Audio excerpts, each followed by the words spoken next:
What's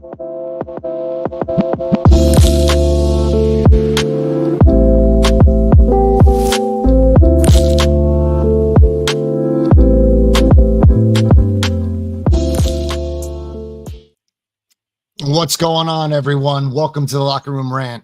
I'm your host, John V, and to my right is my best friend, Nick. What's going on, Nick? Not much. Been a while. Been a while since we've done a show. It has been. It has been. This is a special Wednesday midday session of the Locker Room Rant. So we are experiencing some scheduling conflicts. Life has gotten a little more complicated. Tony has two small children, a 4-year-old and an infant, a newborn to be exact. So life for him is just, it's a mix up, and he is trying to get adjusted. So Tony probably will not be with us for some time. We'll check back with him, to see how, daddy daycare is going. But for the most part, right now, even myself, I've got a 14-year-old. Now I got a 15-year-old and a 12-year-old going on 30.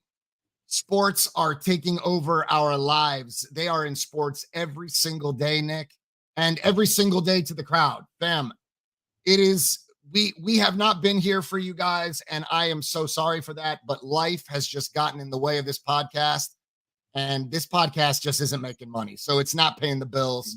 So we have to prioritize our children and our lives before YouTube and the Locker Room Rant. But not to mention every week we really try to get together and get a show. It just hasn't been able to. Our schedules have been conflicting. So to get all three of us on, it's just, our schedules are kind of chaotic anyways. I work straight nights, Tony works straight mornings, and John works afternoons. It's you really can't get any more conflicted of work schedules than we have. So it is what it is. Tony probably will not be doing the show for at least a little bit anyways. So it's just gonna be me. I just don't want to keep you guys waiting. Mm-hmm. Listen, Tony will tap in if Tony can tap in. Yep. But in the meantime, he is just trying to adapt to a new schedule with another little being. It's tough. Kids are hard. If y'all have them, you know exactly what we're going through. If you don't, take it from me, take it from Tony. It's different, and it's tough. But enough of the excuses, fam. Listen, my Niners are 4-0, and your Browns are trying to figure it out with injuries. Tell me, what is the status of the Cleveland Browns right now? Well, I mean, obviously, the Chubb injury put a huge damper in things. That was, I believe with Chubb we were one of the best teams in the league, and there wasn't even a question about it. Without Chubb, our offense is severely hampered. DTR wasn't quite as good as we thought he was. I think he was put in a bad position to succeed under Stefanski anyways. I got to be honest, the more and more I look at it, I don't love Stefanski. I mean, I said he probably could have got fired last year and I wouldn't have gave a shit. I really just don't think he's a necessary benefit to the Browns. I think he's kind of just there. That being said, I still think the defense is really good. Even last game, they were very, very good. Lamar Jackson's one of those guys that you really can't contain totally. He's going to burn you on some, and he did burn us on some. But all in all, I think our defense held up pretty well. Our offense kind of is the reason why we blew that game, because not only did we not produce, but we also made mistakes that cost us points on the offense. So it was a tough loss, but we're 2-2. We're still pretty good in the division. I don't think Baltimore's a great team, but they're a good team and they're always prepared. But I don't think they're a great team, and I don't think they're going to run away with the division. I think the Browns are very capable with Deshaun Watson of winning that division. and winning it fairly easily. All right. Testing my audio. I think I was coming out a little bit, coming back in and going out. I fixed it. Ansel, tell me if you can hear me better. Just let me know, fam, if it's coming in, if it's going out. That being said, I will say one thing about the Browns. Everything I said about Joe Woods, I was way too lenient. Joe Woods might be the worst defensive coordinator in the history of the NFL. I don't know about that. Oh, but he's got to be no close. doubt about it. Horrible job he did. I told John this. He owes a lot of players, especially Myles Garrett. Myles Garrett should sue Joe Woods for ruining his life. The last 3 years. He should have. He definitely didn't do him any favors. What's that? He definitely didn't do the Cleveland Browns any favors. That defense on paper has been spectacular for the last 4 seasons. Don't get me wrong. Now, they were weak at D tackle last year, but there's no reason for that defense to be that bad last year. There's no reason. I mean, they were weak at D tackle. They were weak at D tackle, but you see right now, Jordan Elliott's actually playing pretty good. Jordan Elliott was one of those people on the D tackle spot last year that sucked. Now he's playing pretty good. I don't know. Maybe it's the change of defensive philosophy. I don't know. Joe Woods was terrible. Well, let's talk about the 49ers. 4-0. Kind of what I figured they would be. I think this is really their first big test right now. I think this is their first big test in the Cowboys coming up. Browns have a bye, but 49ers play the Cowboys. Look, man, the Cowboys are probably my biggest fear and my biggest test, and for 2 reasons. Okay. There's still, I don't want to say there's doubt, but there is this there's this feeling that Brock Purdy still has something to prove to some of the fan base. I don't know what more anyone needs to see, but there are still some concerns.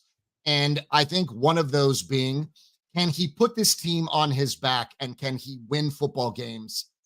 And I think that he can. I think that we've seen enough from Brock Purdy.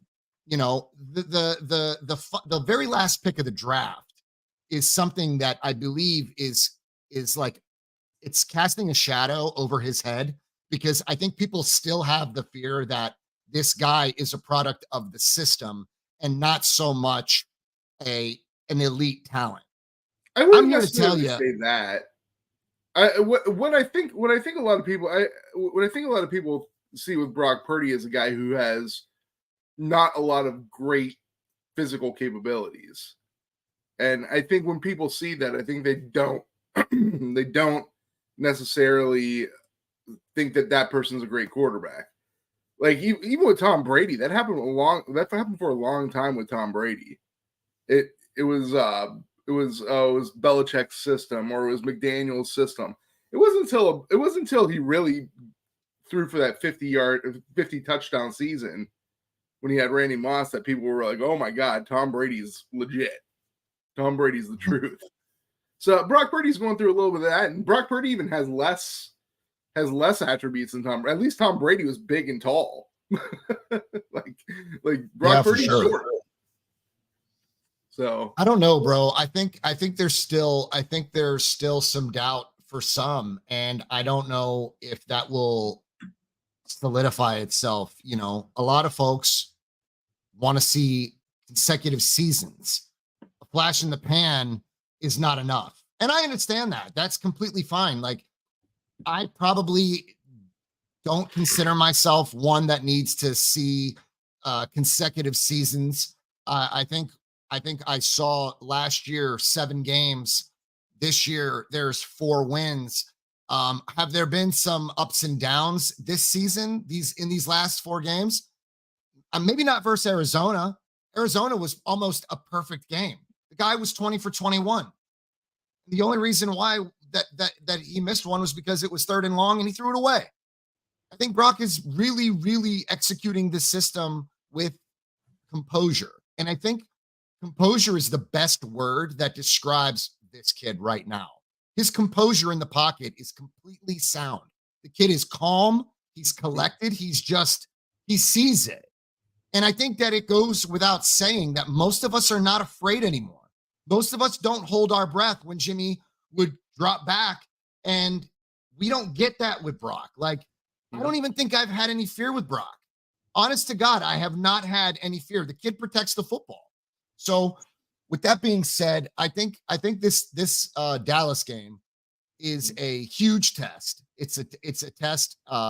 It's going to test this offense against a elite defense because we really haven't had a real contender yet.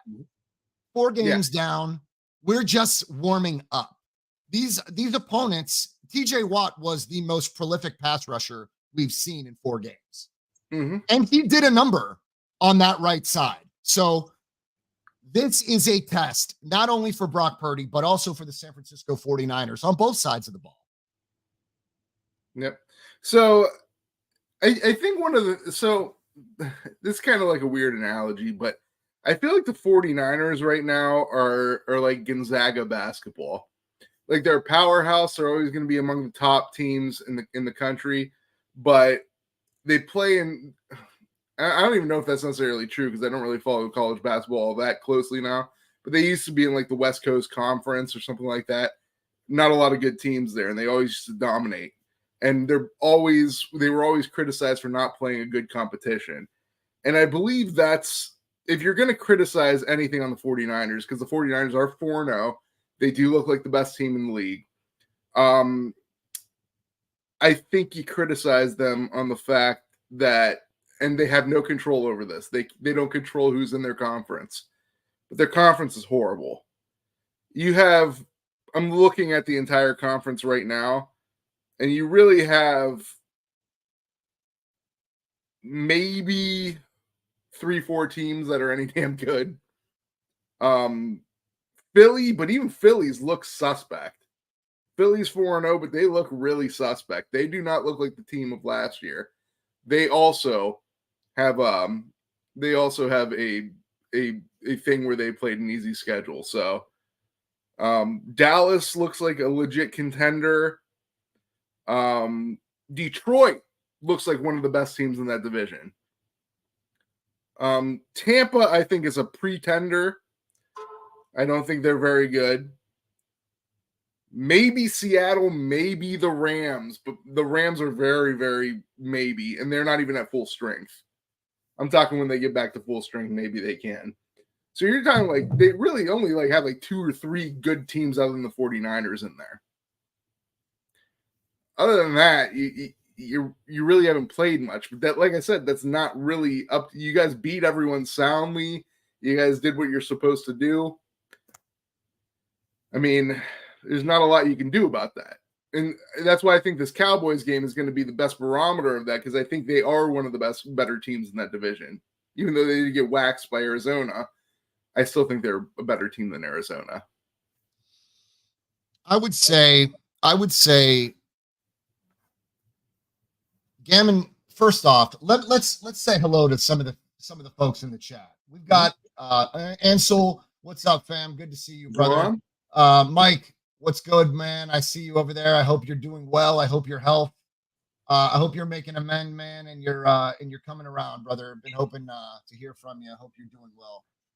Gammon, good to see you, fam. Thank you so much, bro, for tuning in. Gammon says he believes in Brock. The only thing that he needs to see, if the 49ers are down 7 with 3 minutes left to go in the 4th, ball on our 20-ish yard line, defense knows we have to throw all 4 downs.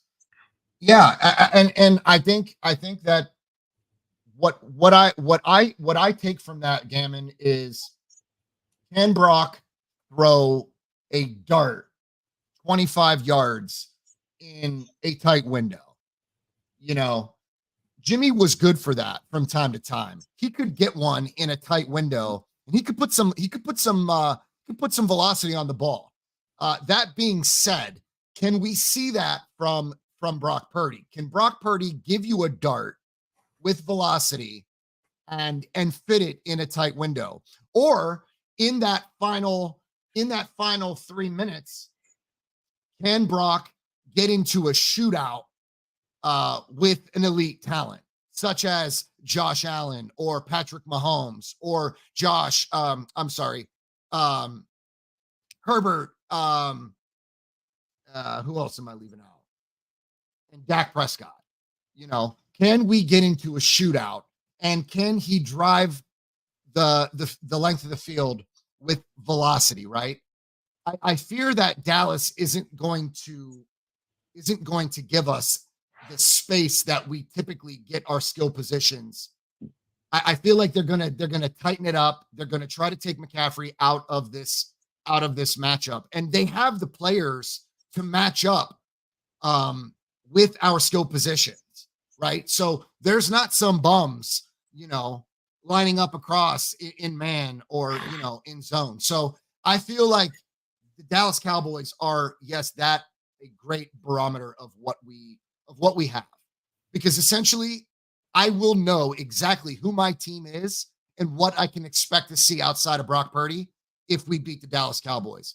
If we fall short, then there is probably a concern for that, because we may need to, look at certain positions. Do we need to add a running back? Do we need to add a DB? Are there any tackles worth giving a fuck about and seeing, if we can get them in and work them out? But I don't know that we'll see elite talent brought into the San Francisco 49ers at the trade deadline. Okay. The biggest test, Nick, is Dallas. Essentially, that is the test. That is the final say. We could put all the shit to rest about Brock Purdy, and we will know exactly who our defense is and how well this offense can. If we can still put up 30. I mean, it's essentially, it's going to be the early season test, because I mean, it's the first really good team the Cowboys have played. I mean, I would venture to say you have a test in week 6 too, because you guys got the Browns coming off a bye. Hopefully they should be a little healthier than they are. So I think that's going to be another test. So it gets a little more difficult as the season goes for the 49ers, but I mean, this is definitely going to be the first really big test that he's faced. Any other NFL things you want to get into? Any other teams that kind of strike you as odd for a good reason or a bad reason? I know everyone was on Miami's nuts before last week, and the Bills handled business. That 70-point game, I think that catches the attention of a lot of teams and a lot of fans in all fan bases. I think 70 points could, quite frankly, be the most I've ever seen in my adult life. I mean, I think it was pretty much the most since like the 1950s. I don't think I've ever seen 70-point game or a team that was even capable of putting up 70 and didn't. I don't think I've ever seen it. So what Mike McDaniel is doing in Denver or in Miami with that track team of stars, it's scary, bro. Did the Bills shock you? Did they shock me? No, I thought there was like a legitimate chance that the Bills were going to win that game. I actually, if you held a gun to my head, I would have said the Bills were going to win. But I kind of figured there might be a little bit of a letdown with Miami. They might have got a little too cocky. Josh Allen's still good. Bills still have some playmakers. I thought there was a legitimate chance that the Bills were going to win that game. But I mean, if you would have heard, I mean, obviously you probably did hear it. Everyone talking about Miami, you thought they were going to go 17-0, win the Super Bowl. And I was like, relax. They just beat down an inferior opponent who obviously wasn't ready to play that day and just couldn't catch up. It just happens sometimes. Sometimes you get beat down. Yeah. Miami, did they send Buffalo home last year? Was that a game in the snow? There were playoff implications. Remember that game? I don't feel know. like the Bills. I feel like the Bills came out super, super lax. Like they weren't really. They really. Josh Allen couldn't find Diggs to save his life in that game. I believe Mhm. it was a game in the snow. I Yeah, could be wrong. I I don't could be wrong. remember. Regardless, I don't think that. I don't think that. No, they got beat by the Bengals. Oh, that's right. It was Cincinnati. It was Cincinnati. Yep. Okay. All right. No, I mean any other team. I think Detroit. I think Detroit's the only other team that really. I think we knew that they were going to be sneaky good based off the past draft and the draft prior to that. Mhm. I think we knew that Detroit was going to put something together and it was going to be special. But I've always believed in Dan Campbell. I think Dan Campbell is probably one of the most unique coaches. He was able to take a team that was at the bottom of the league, and he had them believing in each other. Dude, he's special, man. I like Well, Dan not Campbell. only that, they also have like a decent amount of talent too. Oh no, they have a Like, ton of I talent. mean, don't kid yourself. Jameson Williams comes back. They got a pretty lethal receiving crew. He'll be coming back. I want to say he can practice this week, honestly. Amon-Ra St. Brown's proven to be the truth. Goff is a more than adequate enough quarterback. And they also got some decent guys on the defensive end now. So they're not just a one-dimensional team. They're not getting killed on defense and just putting up a bunch of points on offense like they were the last couple of years. So Detroit wasn't a shock to me. I will say Houston's a surprise to me. CJ Stroud has proven to be an absolute stud. The fact that they're 2-2 is kind of a shocker to me. I thought they were still gonna stink. I thought they would be one of those teams that looked better, but still stinks. Like, and it was gonna take them like a couple drafts, just like the Detroits, just like all these other teams that are terrible one year and then they start building, like the Jaguars. But Houston's actually proving me pretty wrong there. Jacksonville's kind of a disappointment. I thought Jacksonville would kind of run away with that division. It's early. Everyone's 2-2 in that division. AFC West, not really much. I thought Denver had a shot to be better, but apparently they still stink. They came back and beat Chicago. Chicago was up 20 points, I believe. They had the lead in that game and they gave it up. Yeah. Chicago is absolute. Maybe Chicago between Cincinnati and Chicago have been kind of a disappointment. I thought Chicago spent quite a bit of money and made some moves to better their situation, but they ended up, shitting the bed completely. I don't think that Justin Fields is the guy. And I don't think that Eberflus is the coach. I don't think that Justin Fields walked into a situation where, Nagy was garbage. So he had already fumbled Justin's development right out of the gate. Now you bring in Eberflus. I'm not really sure that this guy really knows what he's doing. So I'm going to say that Nagy and Eberflus have completely fumbled his development. And I think that Chicago being the worst team in the league right now, and they weren't supposed to be. I mean, they weren't supposed to be. No. They've got Claypool on the trade block. That dude is either a problem all on his own. Bless you. That dude's obviously a problem all on his own because Claypool can't stay anywhere where he's been put. That dude either has, character issues or he just doesn't give a fuck. Right. No. So Chicago's in a, he might have been, but at the same time, Chicago is just a disappointment at every turn. And you've got fans, and I know a fan right now who's entirely disgusted. So disgusted, he can't even stand to watch them right now. Yeah. He's pissed. He had higher expectations, and I don't blame him. I think we all did. I didn't expect him to be a playoff contender, but I expected him to cause trouble.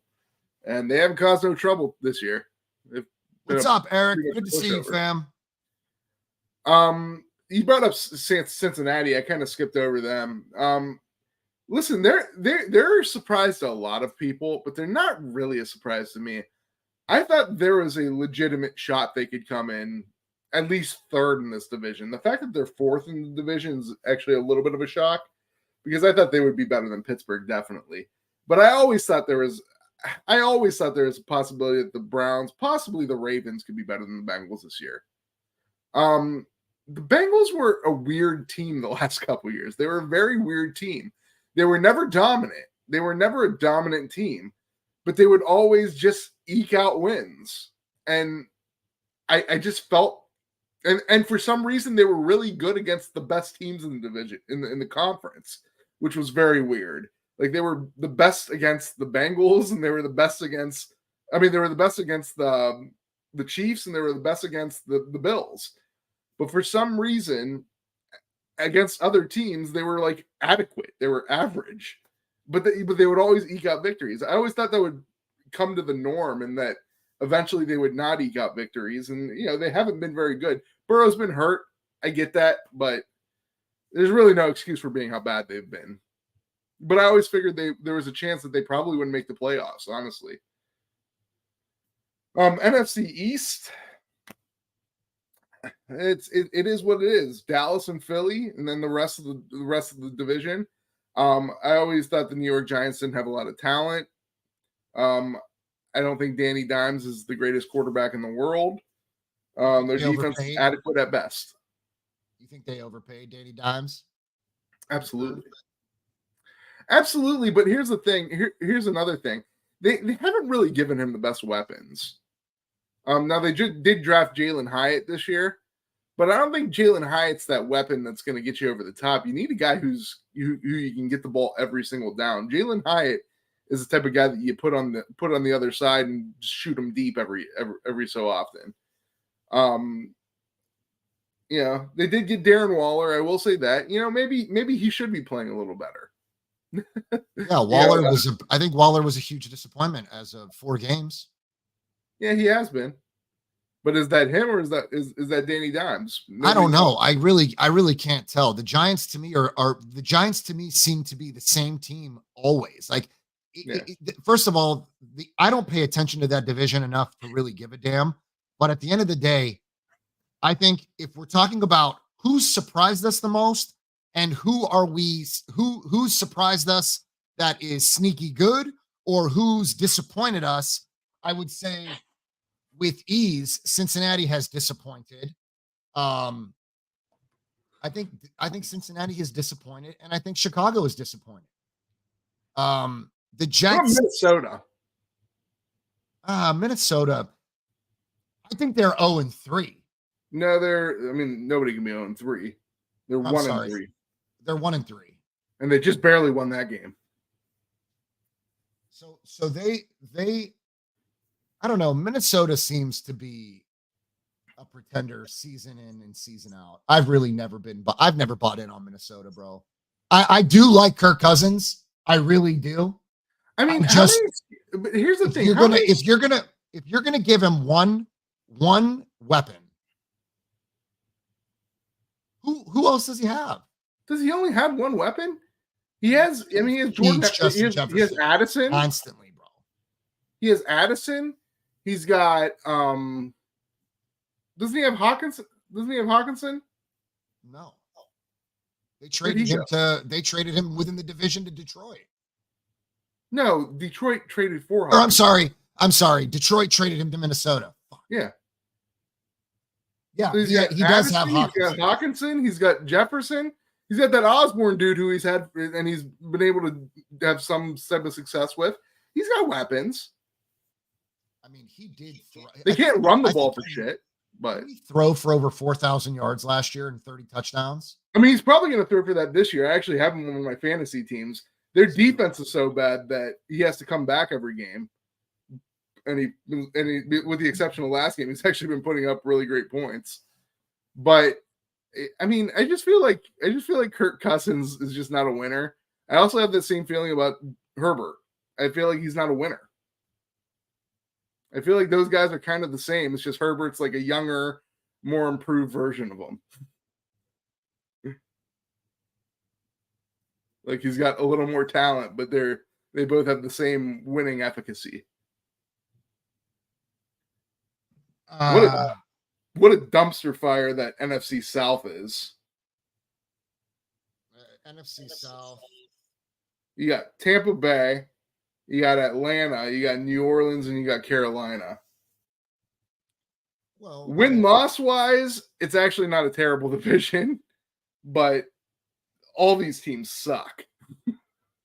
I mean, they're all kind of putting it back together, right? I mean, Carolina's rebuilding around their star quarterback. Yeah, but they're horrible. I don't know if they're Baker Mayfield. I don't believe in Baker to save my life. Mike Evans is dealing with a hamstring. He's been kind of up in the air. And I don't think they're going to extend him there. So, I mean, no. If I had to pick a favorite for that division, it'd be Carolina. No, I mean, they'd have to make a massive turnaround. They're 0-4. They're 0-4. Did we have a pick'em show? No, we didn't. We pick our winners of each division. Nope. We haven't done a show in so long that I can't remember what we covered, what we didn't cover. We haven't done one since like 2 weeks before the season. Jesus. I'm rusty, bro. I'm rusty.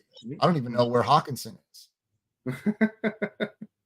And then the NFC West. I mean, that's kind of self-explanatory. I think everyone here knows that. I think the NFC West is definitely the class in terms of actual, like, every team in the conference. It's definitely the class of the division. I mean, of the conference. Minus Arizona. Arizona stinks. They play hard, but they're going to lose most of the games they play. I don't know, dude. Arizona's tough. They're tough. Dobbs is awesome. They're going to be one of those. I like Dobbs. Yeah, they're going to. He's not awesome. He's adequate. I like him too. He's just adequate. San Francisco is one of the best teams in the league. Seattle is at the very least, they are competitive and they're well coached and they're well prepared. They got some talent on that team. They're 3-1, and the Rams are hurt at the moment. You know, they don't have their best player probably. Yeah, but they have Nakua, and he's making. They've been able. That's what I was about to say. They've been able to find other guys to do similar things, and who knows how that dynamic changes once Kupp comes back. So, if Kupp comes back and they have and they can have Kupp be what Kupp was, but also have Nakua and Tutu Atwell do what they're doing. I mean, obviously, you're probably going to have a little bit of a decrease when Kupp comes back.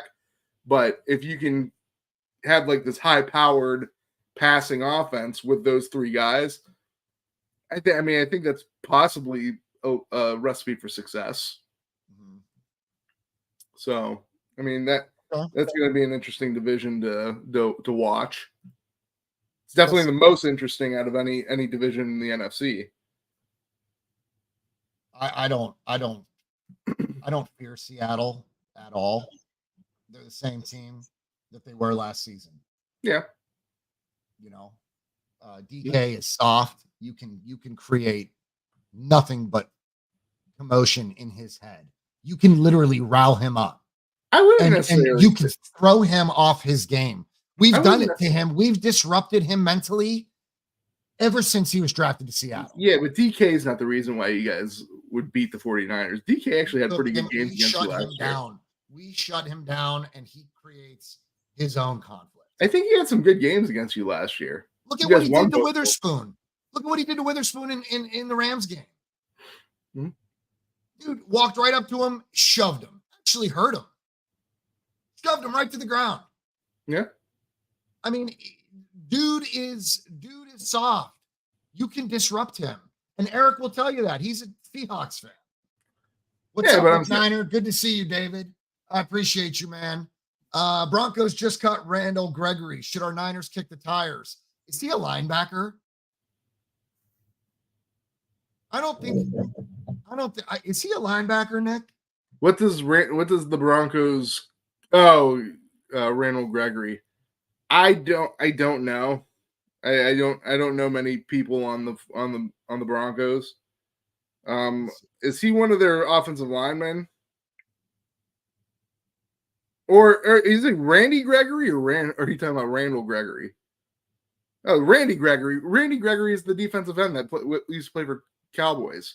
Randy. Yeah. Who's that? Randall? It was Randy Gregory. I was wondering why I couldn't find it. Okay. Randy Gregory. DT. I mean, do the 49ers. Oh, no, DE. I'm sorry. He's a DE. Yeah, he's a defensive end. He's an edge. I don't know, man. I mean, is that what the 49ers need? An other D end, especially one that's kind of a head case. I mean, you can. I mean, I guess in the right locker room, you could be all right. Randy Gregory's a known head case. I don't think Randy Gregory is that guy that, he should have been like a top 10 pick. McNiner, I'm kicking the tires on him. I'm kicking the tires on him. He's also I like a head case. He's also the guy that the Cowboys, that he accepted the contract in one day from both the Cowboys to re-up and the Broncos. You remember that controversy? No, I don't remember much. I don't remember much about Randy Gregory. I just see that he's a head case. They're $70 million free agent. They invested quite a bit of money in this dude. Yeah, he was. I mean, on his contract year, he was excellent. What's he done for the Broncos lately? I don't know, but when you've been through as much as Denver's been in the last few seasons with coaching, you might just give up, bro. You want to put yourself in a better situation, and then all those issues that he's having on the field or off the field, they might resolve themselves if you put him in a situation where he could succeed and where discipline would be a factor. I don't think me or you are here to judge that. I can only judge him on his past. Okay. Well, I'm kicking the tires on him, David, and wouldn't hurt.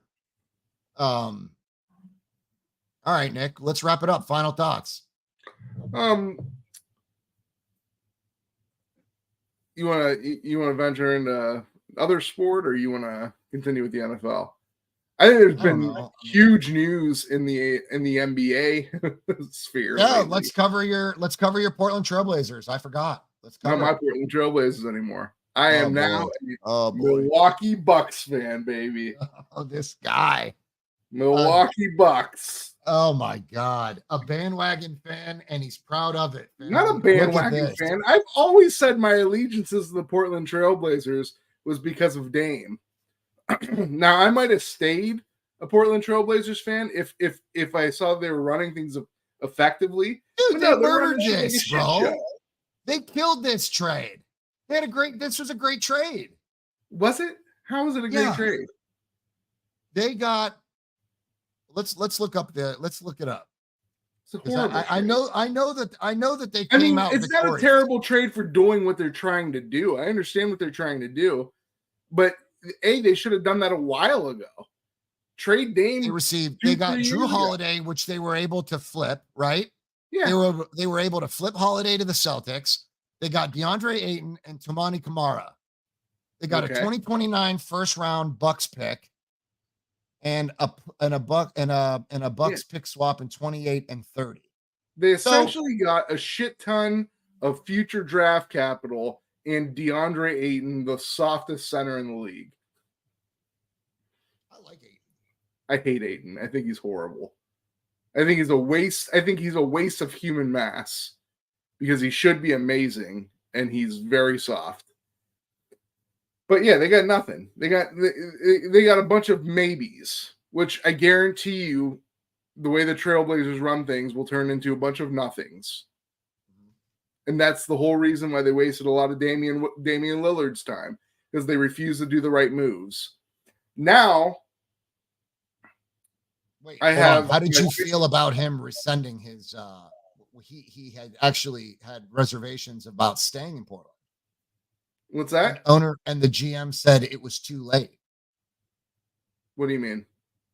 Dame had come out and said, allegedly, he came out and said that, you know, he might have actually preferred to stay in Portland, and they said no. I haven't heard that, first of all. Well, and second of all, I expect you not to be. I expected that, actually. Well, and second of all, I mean, he's entitled to do what he wants to do. I mean, if he likes the city, just likes staying in the city of Portland, I mean, that's fine. That's great. I assume he'll probably have his house there. It has nothing to do against the city of Portland. But I think this regime that took over after I want to say, was it Paul Allen, after he passed away, this regime that took over had no desire to win with Damian Lillard. So if I always said I respected Dame's not caring to want to win, have it be his number one priority. Like, but also you don't want to go out there for fucking no reason. You don't want to go out there just to perform. If you're going to do that, just join the circus. You want to have a shot of winning. Like, Damian Lillard's good enough to win if you put a little bit of talent around him, but they never have. All right, so now he's paired up with Giannis now. So now he's playing for essentially my second favorite player in the league. Of course, I'm going to be a Bucks fan. Are you kidding me? That part makes me absolutely nauseous. What's that? That makes me nauseous. I have my first and my second player playing together. Because your first favorite player and your second favorite player are now teammates. Yes. You get to default a Bucks fan. Yes. It balances itself out. Yes, it comes out in the wash. Okay. Absolutely. Okay. Especially when my allegiance to the team that was my favorite was basically based on one player. Okay. All right. Fair enough. So Dame is now a Buck, and you are now a Bucks fan. That's true. This is nauseating, bro. But here's the thing. I don't think the Bucks are the best team. I think the Boston Celtics are the best team. Oh my God. They got Drew. Drew Holiday was the perfect player. They got the perfect player for their team. They don't have Brown anymore, do they? Yeah, fuck yeah, they do. Okay. So you have two ball dominant. Basically, here's what. Who did Boston move? What's that? Who did they move? Oh, Marcus Smart. They moved Marcus Smart and Robert Marcus Williams. Smart. They basically have. Robert Williams was part of the trade for Drew Holiday, no? Yeah. Okay. They moved a couple other things. There's a couple other moves, but those were the two biggest parts. They basically have what Marcus Smart tried to be. They have a guy who's competent in offense, can score if you really need him to. Like, Drew Holiday can score the ball. He's very good offensively. He's not a offensive monster by any means. But yeah, if you need him to go out there and get you 25, 30 points, he can do that. But he's also probably the best defender in the NBA as a guard. He's arguably, if not the best two-way player in the league, top three. Especially at the guard position. Marcus Smart, for all the greatness he got you on defense, he was a liability many times at guard, on offense. And, that hurt them quite a bit. I don't think you're ever going to get hurt by Drew Holiday taking shots or driving to the hole. Drew Holiday is going to run your offense. And both Tatum and Jaylen Brown are going to be benefactors of that. So I think the Boston Celtics as a team, they are the best team. I think they could be something special this year. I agree. I think that the East does run through Boston this year. That being said, I'm still not going to count out the Bucks, dude. This is huge for them. Well, Although they did lose that defense. I don't know. Dame to me is not a defensive player. no, he's not. I But mean, it kind of balances out a little bit. It kind of balances out a little bit because while Dame's not the best defensive player in the world, he's not even. I wouldn't even necessarily consider him a very good defensive player. Giannis is one of the best defenders in the league, if not the best defender in the league. So, I mean, you still have definitely be a high strong amount of defense. Yeah. So, yeah, I mean, I think the East definitely runs through those two teams. I just think Boston could be something special this year. I think Boston could be 65 plus win team. That move may have put them over. Mm-hmm. The Drew Holiday pickup might have done Yep. it. That might have done it. Yep. Well, I mean, I wasn't surprised by it. I wasn't surprised by it at all. I know that Miami did not want to give up compensation to get Dame, and I know that was his choice. You know. I think Miami's dumb. I think they should have given up whatever they should have for. I mean, if it was just Tyler Hero and a couple draft picks, like I don't think it was just Tyler Hero. I think they needed a big man, and I think Siakam was probably one of the more preferable players that they would want. For Toronto. Siakam's for Toronto. I got I'm all fucked up. Miami wasn't giving up Adebayo. They weren't giving That's up. it. It's Bam Adebayo. No, I get Siakam and Bam. I get them mixed up. No, none of them were even involved in the trade. NBA wasn't even part of my notes today. I don't even know why we're touching this, bro. I think Tyler Hero. Tyler Hero was the guy that they wanted, and Miami was unwilling to give him up. Well, I mean, they felt that they were just Dame away from winning. Yeah, we're going to give up anything else, and I mean, maybe Miami will stand to look like the goofball in all of it. You know, maybe they will have big regrets, but I mean, time will tell. You know, I think Miami this NBA segment because I'm not prepared for it. I think I just touched on that. I think Miami thought that they were going to get Dame no matter what, and they didn't have to give a good offer. They thought that they could kind of lowball him because Dame said he wanted to come there. Well, the Bucks came in, gave a decent enough offer, brought in the it was Portland, the Bucks, and what other team was it involved? Suns. Phoenix. They brought Phoenix involved, and they were able to put a package that was suitable to the Trailblazers to get Dame. So the Bucks came in and snuck him right from Miami. I think Miami's going to have a big amount of regret for that. Okay. All right, family. I think this concludes the episode of the Locker Room Rant, fam. Sorry for the absence. We have wasted a lot of time, but we will make it up to you guys one way or the other. Nick, any final thoughts regarding the NFL season? No, I mean it's going to be interesting. This season's been a nice season for me in the terms of that I actually feel like I have a contender. Even without Chubb, it sucks. Chubb sucks. That Pittsburgh game was probably after that. I don't usually feel bad after games, but after that game, I had like noticeable somatic symptoms going on. I was very not well after that game. Feel bad for you, bro. I know how it feels, man. But you have to understand something. Nick Chubb dodged a major catastrophe. Although this is a catastrophe, his future in the NFL is very promising, Nick. He tore some ligaments, but he's going to be all right, man. Listen, Nick Chubb's going to be fine. Nick Chubb's going to be fine. Well, I think there was a lot of concern that his career was over. Well, I'm saying Nick Chubb's going to be fine. Nick Chubb has enough money where he'll be okay. I'm not worried about Nick Chubb. Nick Chubb's going to be okay.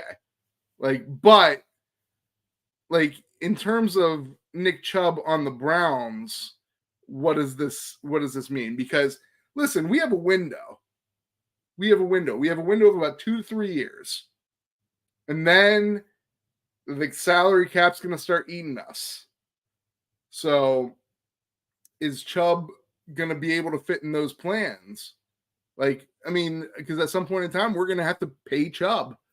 And can we afford to pay him another max contract? We might not be able to. His value comes down dramatically because of this injury. This is actually a better situation for Cleveland, not so much. I don't know if it is for a major contract. I would have rather Chubb balled out the last couple of years. We pay Chubb because we know what value he brings, and that's it. But hopefully, at the best case scenario, hopefully he's ready by the start of next year, and we can go. That's the best case scenario. He's good to practice late in camp around that August time, and he's ready to go from the start of the year. That's basically the best case scenario from his medical outcome. It just couldn't have been just a season-ending injury. It has to be this is potentially going to affect 2 seasons. Well, so that's rough. But anyways, I still think either way, the injury helps Cleveland negotiate terms.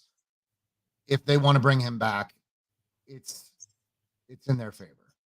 But either way, I think the Browns defense is good enough to really rue the day. They need Deshaun. For anyone who is doubting Deshaun's impact on the team, last game was a perfect example. Deshaun is needed on that field. Deshaun is needed. He is good. You need him on the field. It kind of makes you wonder if Josh Dobbs had more value to Cleveland than he does to Arizona right now. No. Why? I don't know why you're on this Josh Dobbs kick. His team's won. I just think that Josh Dobbs, for anyone that didn't know, Dobbs was released from Cleveland when they drafted DTR. Dobbs has been on Cleveland for 2 years. He's been in the Cleveland organization for 2 years. I think he's done enough in Arizona right now through 4 games to make an argument that had he stayed in Cleveland, and if Deshaun Watson misses a couple of games, Dobbs is a formidable backup. Listen, Dobbs is fine as a backup. He's even kind of proving maybe low-end starter, but I think he's just a backup. It's just that Arizona had nobody else, and they had to turn to Dobbs. They had no one else to play. That being said, and he essentially is a backup because whenever Kyler comes back, he's going to be the guy. So let's see what Dobbs' numbers were versus San Francisco. They were meh.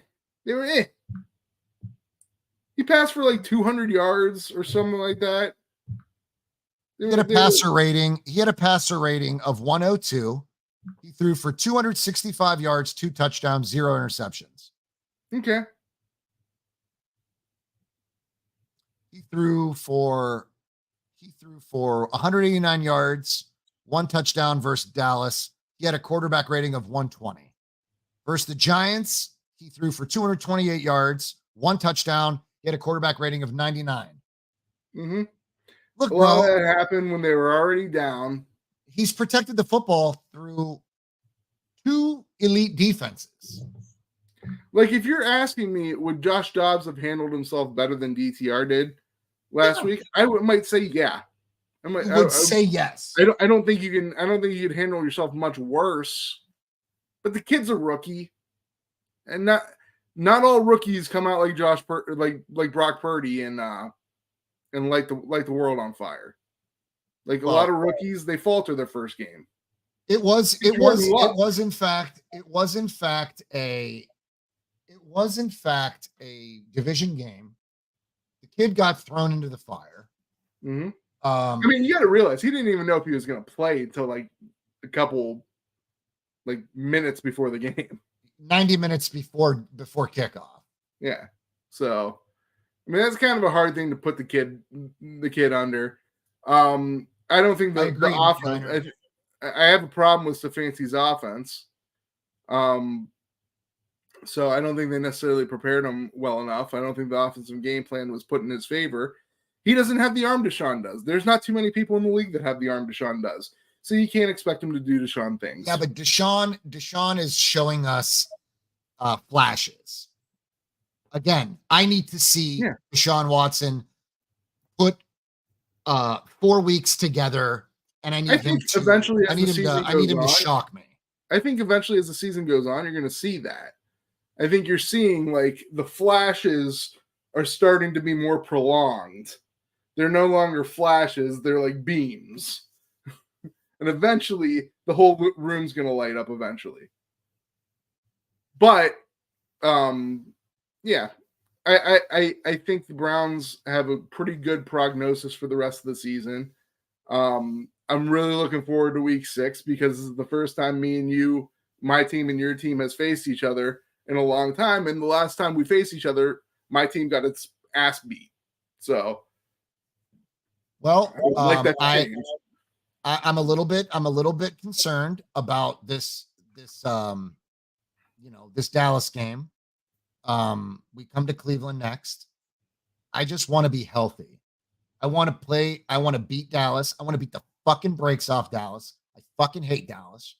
I want to beat Dallas, and I want to get out healthy so that we can come to Cleveland and face another good defense. And have all of our health, and have all of our players on the field.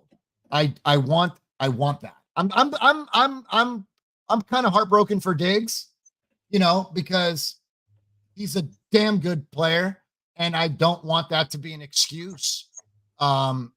If we handle Dallas, I don't want Dallas fans talking all that shit about, well, we didn't have Diggs. I just don't want to hear that shit. I want to face my opponent at full strength. Always 100. It's just what I want. What I want, nobody gives a shit. Unfortunately. Listen, losing Diggs didn't stop them from absolutely massacring the Patriots. Yes, but the Patriots, I think Bill's done. I think Bill's done in New England. I think it's time for Bill. I think Bill should have left New England last year and been coaching for another team. Maybe Cleveland would like to have him back. No, we would not like to have him back. Listen, Bill's done. I agree with you. Bill is done. Done as a Patriot. I don't know that Belichick is done, he's done as a head coach. He's done as a head coach. I'm putting the fork in him. Get him in Vegas. You want to know why? Vegas. You want to know why Bill's done as a coach? Because Bill sucks at something. Bill really sucks at something. The one thing he sucks at is actually assessing and acquiring talent. That's what he sucks at. And that's not going to get any better. That's not going to get any better with a team change. That's not going to get better with anything. Bill, but it's not just on Bill, Nick. You got the front office. You've got scouts to hold accountable. Bill makes all the calls in that organization. Bill has accumulated so much power over the years that what he says goes. And he's going to ask for that much power from the next team that he goes to. And if he gets that power, you will get substandard players. You will get substandard players. You'll get these milquetoast people who don't have a lot of speed, who don't have a lot of, but are smart players, and you'll be able to go 8-9. Listen, Bill got a lot of luck because he managed to find the missing link in Tom Brady that could unlock a lot of what he wanted to do. And he was able to win for a lot of years with that. But if you notice, ever since Tom left, team hadn't been that good. Tom's had a lot more success without Bill than Bill's had without Tom. Definitely. 100%. I couldn't disagree more. So, yeah, it might just be, and I'm not saying Bill's not a good coach. Bill's still a very good coach. Bill's still a very good game day coach. If you need somebody to scheme you for one game, Bill's still one of the better ones to do it on a defensive end anyways. But I would not want him to be my coach. I don't think he's done. I don't think he's done as a coach. I think he's got a few more years left in the tank. I just think that he should have spent the next 3 seasons with another team. I don't think that he should have been in New England last year or this year. I think he should have been, you know, building that continuity with another team and, you know, working with other talent in drafting. And, you know, I think his time as a Patriot has been, you know, it's been overspent. It's just got to get out of there, Bill. You got to get out of there. All right, bro. Well, for me, I think my final thoughts are as simple as this. I will eventually figure out the difference between Bam Adebayo and Pascal Siakam, and I will pray for, you know, my team's health versus Dallas. That's really my only priority. Bro, my final thoughts to this show is that San Francisco plays lights out football, runs the fucking ball down their throat, and pressures the hell out of Dak, and we should come out victorious. It was a very close game last season. That is why I have some fear, but I do believe, and we have a new defensive coordinator. So that kind of worries me a little bit because the defense is not quite where we were last season, be it some personnel change, but you know, Wilkes is fresh in the booth, and I think he's doing a good job. And I think that'll be a great test for him as well, how he handles this offense from Dallas. It's a home game in Santa Clara, so I hope the Niners, you know, make it miserable for the Dallas fans because they do travel well. So, you know, if you're going to the game out there in Santa Clara, you know, make it miserable for Dallas fans. Please no fighting because I cannot stand to see the fighting. It actually makes me sick to my stomach when I see, you know, women being ripped by the back of their head, thrown down concrete steps. I'm not good. You know, I'm not good with it, man. I'm not good with it. Unfortunately, a man lost his life. A man lost his life at Gillette Stadium. I think it was week 2. Really? I think he died during a fight with an opposing fan. So, you know, no fighting, folks. It's not worth it. You know, just talk shit. I say that now, and I'd be the first to punch somebody in the face. All right, family. Nick and I will be back with you guys next Tuesday, 9:30 p.m. Eastern. If anything should change, we will let you guys know. Please be patient as Nick and I will, you know, navigate this schedule as consistent as possible. Listen, family, we appreciate everyone that came in and checked us out. It was kind of an impromptu show this afternoon, but nonetheless, Gammon, Eric, Mike, David, Roy Boy, good to see you, family. Ansel, good to see you. We thank you guys for your continued support. We'll see you soon. Take care, family. Peace.